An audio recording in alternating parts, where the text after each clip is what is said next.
Olá pessoal, aqui é o professor Marcelo Barros. Então vamos aqui apresentar a solução de mais uma tarefa que nós realizamos. Antes de mais nada, eu queria fazer uma correção. Esse fórum inicialmente estava grafado como fórum 4D erroneamente. Esse fórum é 1D. E aí é o seguinte, esse fórum refere-se aos estudos da aula 4, onde nós abordamos as variações do patrimônio líquido. Lembrando que patrimônio líquido ele é um dos componentes do patrimônio da entidade.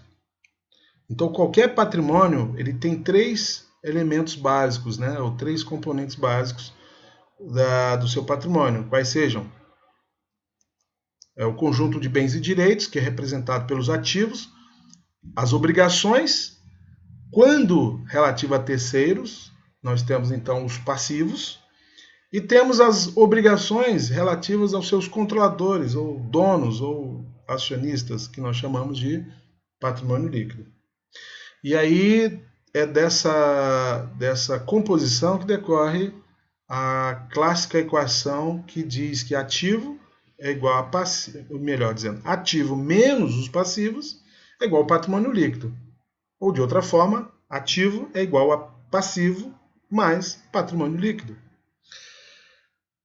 E o objetivo, então, nosso aqui era analisar o componente patrimônio líquido do patrimônio. E para tal, então, nós exemplificamos com um patrimônio de uma certa companhia, onde nós apresentamos os valores registrados nos encerramentos dos exercícios em dois períodos contábeis, que no nosso caso aqui é o 2012 e fechamento de 2013. E o exercício pedia, então, que nós preenchêssemos um demonstrativos, quer dizer, uma tabela, onde nós ficássemos bem claro, ou apresentássemos os itens que compõem o patrimônio líquido, que tinham um saldo de um período por outro e que apresentaram variação. Portanto, o exercício era muito simples. Os itens que compõem, nesse exemplo, o patrimônio líquido eram, o capital social realizado, que observem que de 2012 para 2013 ele aumenta seu valor. Então teve uma variação. Ele aumentou de 1.192.155 para 1.269.645. Também temos como componente a reserva de capital, que no período não variou nada, a reserva de lucro, que também não sofreu variação, além das ações em tesouraria, que também permaneceu imutável, e a conta, o grupo, aliás, né, prejuízos acumulados, aqui também grafado incorretamente, que é prejuízo acumulados de um período por outro, que sofreu uma variação. Então, esse prejuízo aumentou. É importante destacar, então, aqui tem uma observação que contabilmente, eu já sei que vocês sabem disso, mas sempre é bom relembrar. Toda vez que nós fazemos uma representação monetária de valores negativos, nós colocamos entre parênteses, que é o caso aqui. Então, a forma de apresentar um número negativo em demonstrações contábeis é colocá-lo entre parênteses. O que quer dizer que essa conta, no caso ações e tesouraria, está com saldo invertido. O saldo invertido ele consiste na seguinte situação. Ora, sabemos que todas as contas de ativo elas têm como saldo positivo o saldo devedor. E contas de passivo, portanto, do hemisfério direito, passivos e patrimônio líquido, o saldo das contas, quando positivo, eles são credores.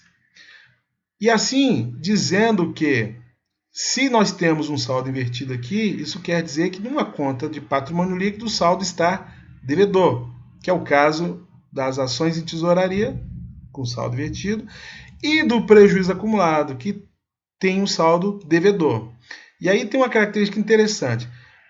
Por isso que é prejuízo acumulado, significa que o saldo é devedor ele está contribuindo para diminuir o valor total do patrimônio líquido. Isso é perceptível, que se nós somássemos cada elemento que compõe o patrimônio líquido, vamos perceber que os elementos, uma vez confrontados, temos como resultado aqui esse valor, 314,13494, no caso do saldo 2012, que é nada mais do que o somatório dos positivos subtraído dos negativos. Beleza? O mesmo nós falamos, então, para 2013. Se essa conta, ou melhor, se esse item do patrimônio líquido fosse positivo, então nós não teríamos aqui um prejuízo acumulado, teríamos um lucro acumulado. Bom, como eu disse, o exercício era muito simples, uma vez que eu já dei como exemplo uma tabela para que a gente preencha. Na verdade, essa tabelinha, que embora simples, ela chama formalmente de demonstração das mutações do patrimônio líquido, ou DMPL. E ela é isso mesmo, ela confronta os componentes, os itens, aliás, componentes do patrimônio líquido, seu saldo do último período com o período anterior. Lembrando que a confrontação consiste em pegar o saldo do último período e subtrair do saldo do período anterior. E assim fazendo, então nós temos aqui, o saldo do capital social de 2013, ele aumentou em relação ao saldo de 2012. Então esse valor menos esse, nós temos como diferença o saldo de 77.500. Quando fazemos o mesmo com reserva de capitais, percebemos que como não mudou, então o saldo é nulo. O mesmo com reserva de lucro. E aí aqui no prejuízo acumulado, nós temos uma variação também, em que em 2013 o saldo negativo, que em 2012 era de 1.279.000, aumentou para 1.319.000. Portanto, aumentou o valor negativo. Nós tivemos, então, um acréscimo de valor de prejuízo no período de 40.205,62. Aqui, então, catalogado. Observem que tão somente as contas que tiveram variação no período, elas aparecem no detalhe de linha. Tá? Não precisamos, então, colocar aqui uma matriz com todas as contas. Poderíamos assim também demonstrar, mas fica mais bem apresentado tão somente as contas que tiveram variação. Tá? Colocar só as contas que tiveram variação. Porque poderíamos ter colocado todas as contas aqui também no detalhe de linha, como colocamos no detalhe de coluna, e aí nós teríamos uma matriz de variação. Mas só nos restringimos a apresentar aquelas que tiveram variação. Portanto, só as duas que, apesar de estarem também como detalhe de coluna, elas foram registradas como detalhe de linha. E esses detalhes de linha são totalizados aqui ao final para demonstrar a totalização do patrimônio líquido, ou seja, das suas variações. Lembrando que ações de tesouraria também não teve variação de um período por outro. Então, o que nós temos? Somados os saldos totais do patrimônio líquido, dos componentes, aliás, patrimoniais do período, então nós temos um valor acumulado de 202.667,70 de patrimônio líquido em 2012. Realizando a mesma conta, nós temos para 2003 um patrimônio líquido de 239.962,08, o que demonstra que ele variou. Ou seja, o patrimônio líquido ele variou, que nesse caso teve uma variação positiva. Isso quer dizer que ele aumentou. O que causou essa variação positiva? O aumento no grupo do capital social de 77.500, confrontado com um prejuízo acumulado no período de 40.205,62. Como o valor aqui está negativo, então a confrontação é esse valor negativo com esse positivo, nós tivemos a diferença aqui registrada. A diferença registrada, ela dá 37.294,38. Quer dizer, esta foi a variação do patrimônio líquido no período de 2012 para 2013.